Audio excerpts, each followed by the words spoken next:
c'est-à-dire que je perds mon repère, mon papa. J'ai plus de meilleurs amis, je sais plus à qui parler parce que j'étais pas aussi proche de ma mère que je voyais. C'était difficile. Donc du coup, en fait, j'ai commencé à ressentir cet abandon. Je me suis sentie seule. J'avais plus personne, Elisabeth. Genre, c'était moi et moi-même, tu vois.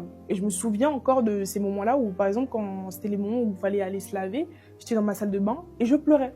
Wow. Je pleurais, je disais à Dieu, enfin je disais pas à Dieu parce que je connaissais pas Dieu, mais genre j'étais en mode, je veux mon papa, je veux que mon père y revienne, je me sentais seule, Elisabeth. Et je me souviens, genre, un jour mon père m'a appelé, il m'a dit t'inquiète, je vais revenir, mais en fait il revenait, il repartait, il revenait, il repartait. Et en fait ce qui va se passer, c'est que j'ai commencé à décider de vivre sans lui. Donc c'est-à-dire que j'accepte cette solitude et je décide de vivre sans lui. Mais malheureusement, tu sais, en vivant sans lui, je l'écarte de tout.